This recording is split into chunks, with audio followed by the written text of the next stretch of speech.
In our last video, we looked at the north-south choke from the head lasso. We started in that side control slash reverse Kesa position, and we had a really tight choke.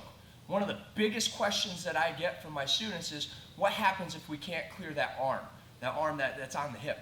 That arm isn't a problem. If we get that arm, we get another set of submissions, and so today we're going to look at what happens dealing with that arm when they keep that arm nice and tight. It does change up our head placement a little bit. It changes up the way that we pull with our hips, but the important thing here that I need to stress is that if you are the training partner and you're practicing keeping your arm in and the arm starts to come up and you feel your shoulders start to hurt, it's okay to tap from that binding on the shoulder. Don't try to wait it out for the choke because you're like, oh, this is a choke, I should wait for that. If your arm starts to hurt or your shoulder starts to hurt, tap early. I can tell you that if you stay tight enough, you put a lot of pressure with your hips, sometimes it'll lock out the shoulder and you'll get that before the choke. If all things go well, they make space with their shoulder, they're resisting, you're being heavy with your hips, it will be a really tight choke. Let's take a look at it. All right, so I got Fred in that side control position. The first thing that we're going to do is we're going to sit our hips into that reverse Kesa.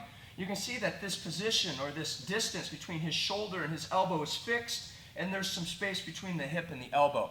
This space right here can vary depending on body sizes, but the important thing is going to be when I sit reverse Kesa that I let my hip slide to the other side of this elbow. That's really important. So you can see I have a regular side control position. My hips are nice and low. His elbow is in. I bring my arm over, and you see how I sit my hips in. I'm driving my pelvis forward. You do have to be careful here that you don't get bridged back because of the way that my hips are in. Okay, so I do keep my head nice and forward, and I'm going to start to lasso the head. It is very important that I've got good fingertip pressure right here. A lot of people get lazy with this hand, and I need this fingers actively pushing in the floor so that when I start to make space, this arm slides over the top of my fingertips. If you get lazy with this hand, you might even just grab it and start making problems for you, wrist locking you, giving one of those type of Kimura feeling. So it's important that you have your fingertips actively pushing into the floor. My hand here is going to come block on the inside of the legs, and I'm going to start to put pressure back. You can see that I'm starting to move this arm.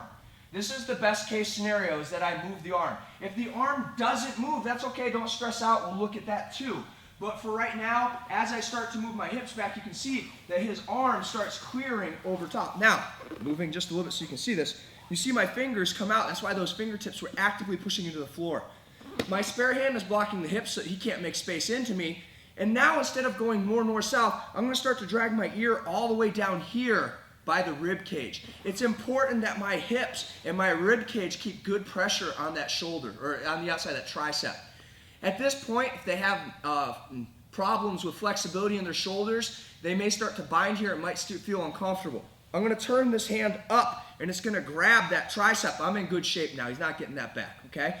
Still keeping good pressure though. Hand by the hip, head starts to come down, and I start to bring my hips down. Now you can see my head is on the side and not up listening to the heartbeat the way that it was in the head lasso or the north-south choke, okay? So my head's down low, and from here, I'm just gonna squeeze that one bicep. This ends up, when you do it correctly, being a one-hand choke. I'm not telling you can't connect your hands, because connecting your hands is good too, but with that hand by the hip, it really ensures that you're gonna maintain this dominant position even if you don't get the choke. I always like having an out that leaves me in a good place. All right, good side control, right? I bring that arm over, boom, I sit my hips in. Remember, I gotta try and get my hip past this elbow. I'm gonna lasso the head, fingertips nice and heavy. My hand starts to block at the inside of the leg at this point. From here, I'm gonna push. If his arm moves, that's great. If it doesn't, remember, we'll look at that too. It's not a big deal.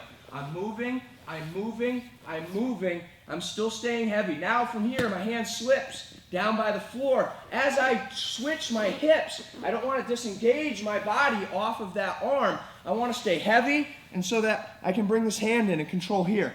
This hand stands by the hip, and then remember, I'm bringing my head down, nice and tight, and in that transition down, you're going to feel it lock up with that bicep on the side of the head. It's important that slip down. Don't try to squeeze here. You might get it.